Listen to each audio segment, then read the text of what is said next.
All right, hey guys, it's Off-Grid Amateur here. So you can see above my head, this is one of my DIY Carpenter Bee traps, super easy to build. The reason I'm making this video is to show you the progress so far with these traps and some of the damage that they've inflicted upon my cabin. I really didn't expect to have to deal with this when I first ordered this cabin. Nobody ever told me, hey, look, you might want to look into some sort of pest deterrent that's going to be these boring insects. Carpenter bees are not like bumblebees. Their back section is smooth and shiny and black, and only the females actually do the boring. They're looking for a place to lay their eggs and for the larvae to hatch.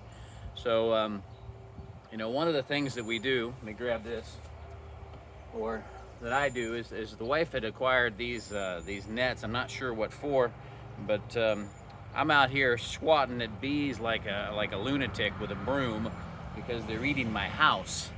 But these nets, I think they're a child's toy. They're meant to catch insects with. They're actually very, very effective at catching those flying insects in the air. Because not every one that flies around is going to make its way into these traps. I have 4 of these, one on each corner of my cabin, and right now 3 of them have bees in them. Carpenter bees. It seems like these ones on the south side of the house catch more for some reason. Maybe it's just warmer back here or whatever reason. But if you don't have one of these and you're fighting the carpenter bees, just leave a few of them staged around your property. That way when you're outside, if you see one flying around, you can catch it and dispatch it, to put it nicely. But I'm going to set this down and I'm going to pause the video and I move in with the ladder closer so I can give you an up-close view of this thing full of the carpenter bees. There's also a wasp flying around there that made its way in that can't get out. And then I'm going to show you some of the damage that has occurred to the cabin in terms of the holes that were bored in there. And one of the ways that I keep other bees from going back inside until I repair them this fall. So you got to make sure there's no eggs or whatever inside there that have hatched and bees that are hatched, because they'll just continue to bore holes if they don't have an easy exit.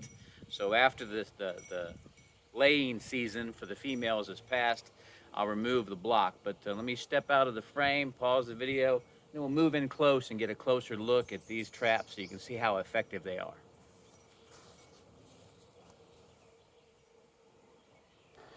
Okay, so this is one of the traps, and as you can see, there is a hornet or a wasp of some sort flying around in there. He can't get out, but look around down on the bottom of this thing. There must be at least 8 or 9 or 10 of those carpenter bees that would have otherwise bored a hole in my home that are unable to do so now. Last season, after I put these up, I think I caught in excess of 44 of them in the trap. Over there on that corner, there's at least 5 or 6 in that trap. There's a couple down the length of the cabin on that corner. That one sat empty for a long time, so that's the first one. There's at least 5 or 6 in the other corner. But we'll go down this ladder and we'll take a closer look at some of the damage that they've done. This particular hole was made last year, and if you look, I've shoved a zip tie up inside, and that's how far that hole went back in there. So I didn't get around to patching this one, but I didn't want something else to use it. So shoving that zip tie in there, and just like this one as well, I put this zip tie in, and there, that's how far. That's easily 6 inches back into the log. They'll bore in and up to the side at an angle, so it goes uphill. And she may have been successful at laying eggs already, so I want to make sure that I don't trap them in there so they continue to bore their way out once they're inside. I'm not sure if there's any accuracy to that, but I want to make sure that they don't do more damage. So this fall, after the mating season has occurred, I can patch those holes up. So anyway, hope you enjoyed this video. Like I said, this is Off-Grid Amateur. Most of my stuff is off-grid related. Some of it is just stuff I'm interested in. But if you like this content, go ahead and click on that old like and subscribe button. And if you want to see more of it, hit that notifications bell so you're notified when I post new content.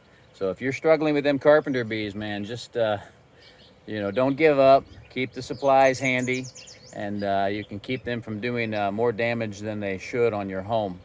Anyway, Off-Grid Amateur, signing off.